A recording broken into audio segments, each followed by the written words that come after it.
Hello everyone, good morning. आज हम तीसरा पाठ शुरू करेंगे, प्रेरक प्रसंग। तो इस कहानी में कुछ महापुरुषों के जीवन की प्रेरक घटनाओं का वर्णन किया है। प्रेरक यानी क्या? प्रेरणा देने वाले प्रसंगों का वर्णन। तो इसमें कुछ प्रसंग दिए हैं। इनमें हमारे जो भारत के जो भूतपूर्व राष्ट्रपति हैं डॉक्टर राजेंद्र प्रसाद, इनका अपने देश के प्रति प्रेम, स्वामी राम तीर्थ, इनका अपने गरीबों और अनाथों की सेवा कैसे करना चाहिए इसका संदेश, और आचार्य विनोबा भावे जी, इनके मानवीय संबंधों के गुणों का वर्णन यहाँ पर दर्शाया गया है। तो एक एक करके हम प्रसंग देखेंगे। पहला है अनमोल मिट्टी। कौन सा? अनमोल मिट्टी। तो मैं ये पैराग्राफ पहले पढ़ती हूँ, बाद में आपको समझाती हूँ। तो एक बार एक विदेशी भारत के प्रथम राष्ट्रपति डॉक्टर राजेंद्र प्रसाद जी से मिलने आई। राष्ट्रपति के सचिव ने कहा, वे अभी पूजा कर रहे हैं, उनसे मिलने के लिए थोड़ी देर इंतज़ार करना पड़ेगा। वह विदेशी राजेंद्र प्रसाद के मित्र थे।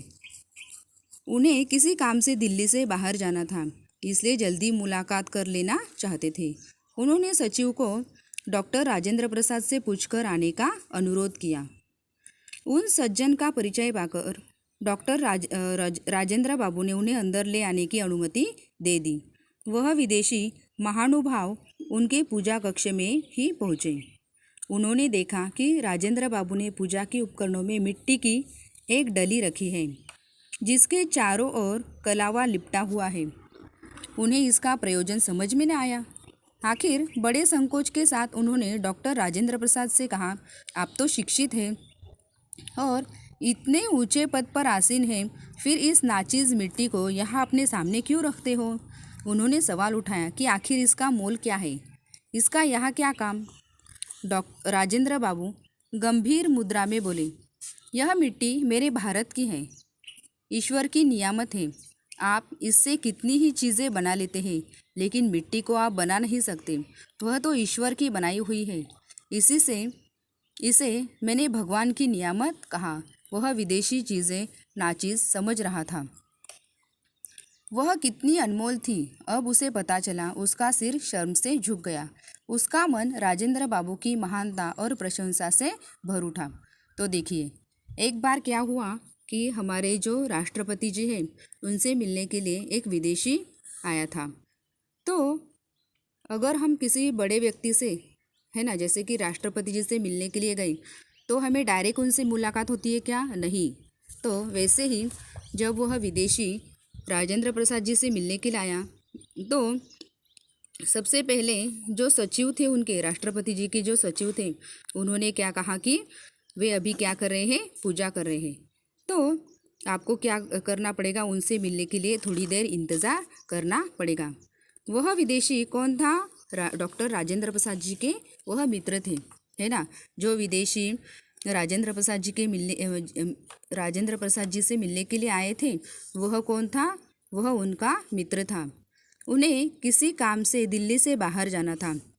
उस विदेशी को क्या काम था कि उसे दिल्ली से किसी काम से बाहर जाना था, इसलिए जल्दी वह क्या करना चाहता था? डॉक्टर राजेंद्र प्रसाद जी से मुलाकात करना चाहता था।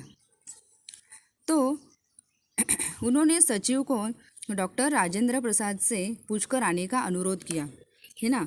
अनुरोध करना यानी विनती करना।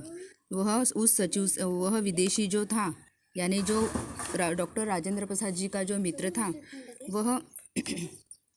वह उसने क्या कहा कि उस सचिव से कहा कि तुम क्या करो, डॉक्टर राजेंद्र प्रसाद से पूछकर आओ। उन सज्जन का परिचय पाकर डॉक्टर राजेंद्र प्रसाद ने उन्हें अंदर ले आने की अनुमति दे दी। अनुमति यानी आज्ञा। यानी उस सचिव ने जब डॉक्टर राजेंद्र प्रसाद से कहा कि आपके मित्र आपसे मिलने के लिए आए हैं, तो उन्होंने क्या किया? जल्दी से उन्हें अंदर बुलाने की अनुमति यानी आज्ञा दे दी। वह विदेशी था, जो डॉक्टर राजेंद्र प्रसाद जी का मित्र था, वह जो कैसा था? महानुभाव क्या हो गया? उनके पूजा कक्ष में पहुंच गया, है ना। तो उन्होंने देखा कि उस विदेशी मित्र ने क्या देखा कि डॉक्टर राजेंद्र प्रसाद क्या कर रहे हैं? पूजा घर में पूजा के अनेक उपकरणों में क्या पूजा कर रहे थे। तो पूजा के उपकरणों में उन्होंने क्या, उस मित्र ने क्या देखा कि मिट्टी की एक डली रखी थी, है ना। तो वहाँ पे क्या था, मिट्टी की डली थी और चारों ओर क्या हुआ था, कलावा लिपटा हुआ था। उपकरण यानी साधन, है ना। और इन्हें इसका प्रयोजन समझ में नहीं आया। प्रयोजन यानी इतने बड़े और शिक्षित आदमी होने के कारण भी उन्होंने पूजा घर में मिट्टी का उपकरण यानी मिट्टी का साधन रखा। ये उस विदेशी मित्र को इसका मतलब समझ में नहीं आया। आखिर बड़े संकोच के साथ फिर उस विदेशी मित्र ने डॉक्टर राजेंद्र प्रसाद से कहा, आप तो शिक्षित हैं और इतने ऊंचे पद पर हैं, आप तो क्या हैं, इतने ऊंचे पद पर हैं यानी राष्ट्रपति हैं, फिर इस नाचीज मिट्टी को, नाचीज यानी क्या, तुच्छ, नाचीज यानी तुच्छ, इतने शिक्षित होने के कारण भी आप इस नाचीज मिट्टी को अपने सामने क्यों रखते हैं। तो इस पर डॉक्टर राजेंद्र प्रसाद जी ने क्या कहा कि आखिर उस विदेशी मित्र ने कहा कि इसका क्या मोल है ना, और इसका यहाँ पर इस पूजा घर में क्या काम है। तो डॉक्टर राजेंद्र प्रसाद ने गंभीर मुद्रा में यानी अपने गंभीरता से चेहरा करते हुए उस अपने मित्र से क्या कहा कि यह मिट्टी क्या है, मेरे भारत की है। यह मिट्टी, उस मिट्टी के बारे में उस विदेशी मित्र ने कहने के बाद डॉक्टर राजेंद्र प्रसाद जी ने उस अपने मित्र को क्या जवाब दिया कि यह मिट्टी क्या है, मेरे भारत की है। यह ईश्वर की नियामत है। ईश्वर की नियामत यानी क्या, अमूल्य, यानी इसका कोई भी मोल नहीं है। आप इससे कितनी ही चीज़ें बना लेते हैं, यानी इसी मिट्टी से देखो क्या क्या चीज़ें बनती है। छोटे छोटे बच्चों के खिलौने बनते हैं, देखो दिए बनते हैं दिवाली के, है ना। और बहुत सारी चीज़ें मिट्टी से ऐसे मटके बनते हैं और बहुत सारी मिट्टी से चीज़ें हम बना लेते हैं। लेकिन इस मिट्टी को आप बना नहीं सकते। मिट्टी से अनेक चीज़ें तो बना लेते हैं मगर इस मिट्टी को हम बना सकते हैं क्या, नहीं। वह तो क्या है, ईश्वर ने बनाई हुई है। यह क्या है, ईश्वर की देन है। इसे मैंने भगवान की नियामत कहा है। नियामत यानी इसलिए मैंने क्या कहा है, इस मिट्टी को मैंने क्या कहा है, भगवान की यानी ईश्वर की देन, ईश्वर की नियामत कहा है। नियामत यानी क्या, अमूल्य, यानी इसका कोई भी मोल नहीं है। वह विदेशी जिसे नाचीज समझ रहा था, है ना, यानी जिसका कोई मोल नहीं, ऐसा कह रहा था, उसे पता चला कि यह जो राजेंद्र प्रसाद जी इस मिट्टी का पूजा घर में इसका क्यों उपयोग करते, इसलिए इसे अमूल्य कहा गया है। ऐसा कहने के बाद उसका सर शर्म से झुक गया, यानी उसे बहुत शर्मिंदा महसूस हुआ। उसका मन राजेंद्र बाबू की महानता और प्रशंसा से भर उठा, यानी राजेंद्र प्रसाद जी की महानता के बारे में उसे अच्छे से पता चला था। दूसरा प्रसंग हम देखेंगे, आनंद का मूल्य। यानी देखो इस प्रेरक प्रसंग में स्वामी रामानंद तीर्थ के बारे में बताया है। तो स्वामी रामानंद तीर्थ के बारे में मैंने कहा था कि वह क्या करते हैं, गरीबों और अनाथों की सेवा करने का संदेश हमें देते हैं। तो उन दिनों क्या हुआ था, स्वामी राम तीर्थ अमेरिका में थे। ये जो स्वामी राम तीर्थ कहाँ पर थे, अमेरिका में थे। अपने वेदांत संबंधी प्रवचनों से उन्होंने अमेरिका वासियों का मन मुग्ध कर लिया था। मन मुग्ध करना यानी क्या, मन को क्या करना, अपनी ओर खींच लेना। तो स्वामी रामतीर्थ कहाँ पर थे, अमेरिका में थे। और अमेरिका में होने के बाद भी अपने वेदांत संबंधी जो प्रवचन थे, इससे उन्होंने क्या किया था, अमेरिका वासियों का मन मुग्ध कर लिया था, अपनी ओर आकर्षित कर लिया था। तो एक दिन क्या हुआ कि स्वामी जी के पास एक स्त्री आई। तो एक प्रसंग में क्या हुआ कि उनके पास एक स्त्री आ गई। तो वह बहुत दुखी थी, है ना। उनके पास एक स्त्री आने के बाद वो कैसी थी, वह बहुत ही दुखी थी। उसने स्वामी रामतीर्थ जी से कहा कि स्वामी जी मैं बहुत दुखी हूँ। तो वो स्त्री स्वामी जी से क्या कहती कि मैं बहुत ही कैसी हूँ, दुखी हूँ। जब से मेरा एकमात्र पुत्र या इस संसार से बीमारी के कारण चल बसा है। यानी वो जो स्त्री थी वो स्वामी रामतीर्थ जी के पास आने के बाद क्या कहती कि मेरा एक जो पुत्र था वह बीमारी के कारण क्या हो गया, चल बसा है। इसी वजह से मेरा मन कहीं पर नहीं लगता। मैं बहुत क्या हूँ, हताश हो गई हूँ। हताश यानी निराश हो गई हूँ। इसलिए क्या हूँ, मैं बहुत ही दुखी हूँ। आप कृपा करके मुझे कोई क्या करो उपाय बताइए। क्या मुझे कभी आनंद मिलेगा? यानी वह जो स्त्री थी वह कैसी थी? बहुत दुखी थी। और किस कारण दुखी थी? क्योंकि उसका जो पुत्र था वो बीमारी के कारण क्या हो गया था, चल बसा था। इसी वजह से उसका मन कहीं पर भी नहीं लग रहा था। वह बहुत ही निराश हो गई थी। तो वो स्वामी जी से कहती कि आप क्या करो, कोई मुझे उपाय बताओ कि मुझे कभी कोई आनंद मिल सकता है क्या। तो इस बारे में स्वामी रामतीर्थ जी ने कहा कि बहन, राम आनंद अवश्य बेचता है। राम यानी किसे कहा है? भगवान को। तो स्वामी रामतीर्थ जी ने भगवान उस स्त्री से क्या कहा कि बहन जी, राम आनंद अवश्य बेचता है पर उसका मूल्य अदा करना पड़ता है। यानी भगवान हमें अवश्य आनंद देता है मगर उसका मूल्य क्या करना है, हमें अदा करना पड़ता है। यानी हमें क्या करना पड़ता है, किसी चीज़ में अपना आनंद ढूंढ लेना पड़ता है। आनंद मुफ्त में नहीं मिलता। आनंद जो होता है वह हमें मुफ्त में कभी नहीं मिलता। इस पर उस अमेरिकन महिला ने कहा। तो यह बात कहने के बाद वह जो महिला थी उस महिला ने स्वामी जी से कहा कि स्वामी जी, मैं आनंद की प्राप्ति हेतु कोई भी मूल्य चुकाने को तैयार हूँ। अगर मैं कोई मूल्य यानी कुछ कीमत देकर अगर आनंद खरीद सकती हूँ तो कुछ जो भी मूल्य है वो चुकाने को मैं तैयार हूँ। बहन, आनंद के साम्राज्य में ये सिक्के नहीं चलते। तो स्वामी रामतीर्थ जी ने उस महिला से क्या कहा कि जो आनंद का साम्राज्य है, यानी आनंद हमें किस चीज़ में मिलता है, उस जगह यह सिक्के नहीं मिलते। यानी यह जो कीमती जो सिक्के हैं यानी पैसे हैं वह वहाँ पर नहीं चलते। तुम्हें तो राम की दुनिया में चलने वाले सिक्कों में उसका मूल्य अदा करना होगा। बोलो, तैयार हो? यानी ये जो राम की दुनिया है, यानी जो भगवान के जो वो क्या कर रहे थे, वेदांत संबंधी अपना प्रवचन करके अमेरिका वासियों के मन को आकर्षित करते थे ना, उस महिला को क्या बोलते हैं कि ये जो वेदांत की यानी राम की दुनिया है वहाँ पर सिक्कों का यहाँ पर कोई भी मूल्य नहीं है। तो इसका मूल्य अदा करने के लिए तुम तैयार हो? तो महिला ने व्याकुल होकर कहा। तो उसी वक्त उस महिला ने क्या कहा कि आप जो चाहे मैं देने को तैयार हूँ। तो आनंद ढूंढने के लिए यानी सुख ढूंढने के लिए वह कोई भी मूल्य देने के लिए उस वक्त तैयार थी। तो आप कहिए तो सही। यह कहकर उस महिला ने रामतीर्थ जी से कहा कि रामतीर्थ जी ने एक अनाथ हबसी बच्चे को अपने पास बुलाया है ना।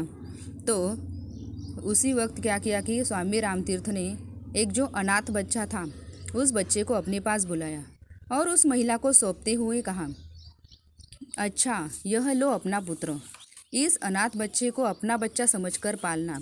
यह बात सुनकर महिला बोली, स्वामी जी, यह काम तो बड़ा कठिन है, मुझसे कैसे होगा। यानी उस महिला का जो बच्चा था वो किसी बीमारी के कारण क्या हो गया था, मर गया था।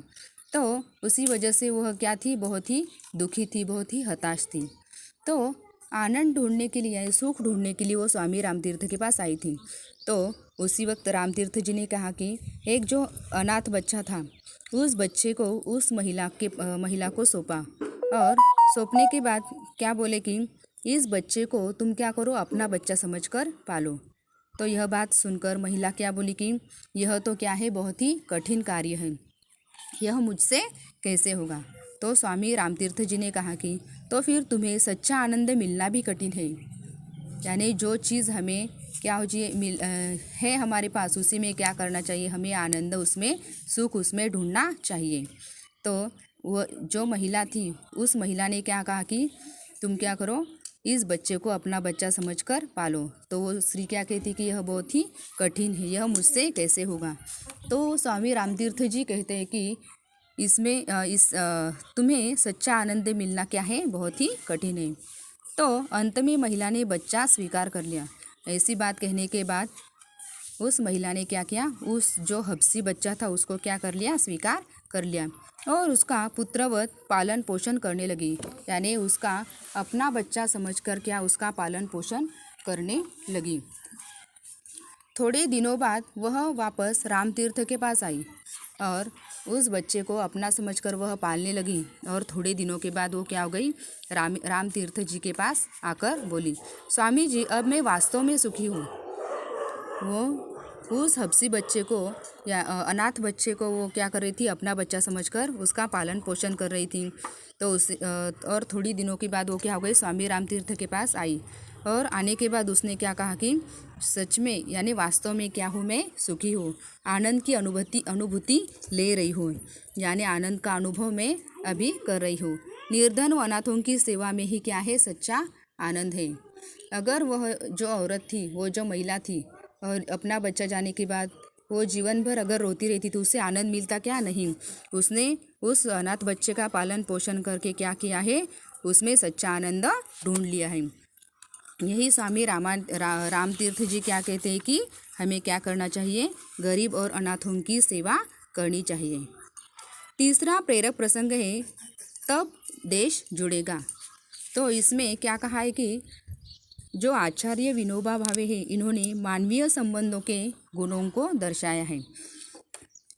तो एक बार क्या हुआ कि विनोबा जी के साथ महाविद्यालय के कुछ छात्रों का वार्तालाप चल रहा था। तो एक बार क्या हुआ कि जो आचार्य विनोबा भावे हैं, वो जो महाविद्यालय के यानी कॉलेज के कुछ जो स्टूडेंट थे, जो छात्र थे, उनसे क्या कर रहे थे, वार्तालाप यानी बातें कर रहे थे। तो विनोबा जी ने उनको कागज़ के कुछ टुकड़े देते हुए कहा। तो उन छात्रों को विनोबा भावे जी ने क्या दिया कि कागज़ के कुछ टुकड़े दिए। और टुकड़े देने के बाद क्या किया कि इस कागज़ पर अपने देश भारत का मानचित्र बना देना, है ना। मानचित्र यानी भारत का नक्शा। तो जो कागज़ के टुकड़े देने के बाद उस महाविद्यालय के जो स्टूडेंट थे, जो छात्र थे, उनको क्या कहा कि तुम क्या करो, इस कागज़ पे इन कागज़ के टुकड़ों को जोड़कर क्या करो, या इस पर भारत का नक्शा यानी भारत का मानचित्र बना है, तुम्हें इसे क्या करना है, जोड़कर इसका नक्शा बनाना है। बहुत देर तक छात्रों ने सिर खपाया, यानी बहुत देर तक वो जो छात्र थे, वो जो स्टूडेंट थे, उन्होंने क्या किया, उन टुकड़ों को जोड़ने का प्रयास किया, परंतु मानचित्र नहीं बन पाया। यानी उन पूरे टुकड़ों को जोड़ने का उन छात्रों ने बहुत प्रयास किया, मगर वह जुड़ा नहीं पाए। तो पास ही एक युवक बैठा सब कुछ देख रहा था। तो वह जो वहाँ उसी पास यह जो एक युवक बैठा हुआ था, वह सब कुछ देख रहा था। कुछ हिम्मत करके उसने विनोबा जी से कहा। तो ये जो बाकी के स्टूडेंट क्या कर रहे थे, यह वहाँ पर बैठा एक लड़का देख रहा था। तो हिम्मत करके उसने आचार्य विनोबा जी से कहा कि यदि आपकी आज्ञा हो तो मैं इन टुकड़ों को जोड़ने का प्रयास करूं। तो वह जो लड़का था वह पूरा देख रहा था, और देखकर उसने आचार्य विनोबा जी से क्या कहा कि हिम्मत करके उसने कहा कि मैं यह जोड़ने का प्रयास कर सकता हूँ क्या। तो विनोबा जी की आज्ञा पाकर कुछ ही देर में युवक ने वे टुकड़े जोड़े। तो विनोबा जी ने उस बच्चे को अनुमति दे दी और वो टुकड़े जोड़कर मानचित्र बना दिया। विनोबा जी ने उस युवक से पूछा कि इतनी जल्दी तुमने इन टुकड़ों को कैसे जोड़ दिया। तो उस युवक से आचार्य जी ने कहा कि इतनी जल्दी तुमने यह जोड़कर कैसे तैयार किया। तो युवक ने विनम्रता के साथ कहा, इन टुकड़ों पर एक और भारत का मानचित्र बना है और दूसरी ओर एक मनुष्य का चित्र। यानी देखो, एक जगह क्या था, भारत का मानचित्र यानी भारत का नक्शा था, और दूसरी पेज पर क्या, उसके उल्टे साइड में क्या था, मनुष्य का चित्र था। तो मैंने क्या किया कि मनुष्य को जोड़ा। तो मनुष्य का जो चित्र था, आँखें, नाक, कान, हाथ, वह जोड़ा तो भारत का चित्र अपने आप ही बन गया। तो विनोबा जी ने बहुत प्रसन्नता से उसे आशीर्वाद दिया, है ना। वह इतना होशियार बच्चा होने के कारण उसने मानचित्र जोड़कर पूरा किया था। तो विनोबा जी को बहुत क्या हुए, प्रसन्नता हुई, बहुत खुशी हुई और खुशी से उस बच्चे को उसने आशीर्वाद दिया। क्या कहा कि यह सत्य है कि यदि हमें देश को जोड़ना है तो यह मानचित्र जोड़ने के बाद उसने आचार्य विनोबा जी ने उस सारे बच्चों को क्या शिक्षा दी कि यदि हमें देश को जोड़ना है, यानी सत्य सत्य परिस्थिति हमें बताई, यदि हमें देश को जोड़ना है तो हमें पहले क्या करना चाहिए, मानव को, मनुष्य को जोड़ना पड़ेगा। अगर मानव मानव जुड़ेगा तो देश स्वतः जुड़ जाएगा। अगर मनुष्य अपने आप में क्या है, एक दूसरे से जुड़े रहेंगे तो हमारा देश खुद ही स्वयं ही जुड़ जाएगा। देश में सब मनुष्यों में जो मतभेद है वह खत्म हो जाएंगे, किंतु मनभेद नहीं हो सकते। ऐसा प्रयत्न होगा तो देश स्वतः क्या हो जाएगा, उन्नत हो सकता है, उन्नत यानी प्रगतिशील बन सकता है। इस मानचित्र के साथ आचार्य विनोबा जी ने क्या कहा है कि अगर मनुष्य एक दूसरे में अगर मतभेद नहीं रखेंगे, झगड़ा नहीं करेंगे और अपने आप में खुद क्या करेंगे, एक दूसरे से समझौते से एक दूसरे के साथ जुड़े रहेंगे तो यह जो अपना देश है वो स्वतः क्या हो जाएगा, जुड़ जाएगा। Thank you very much.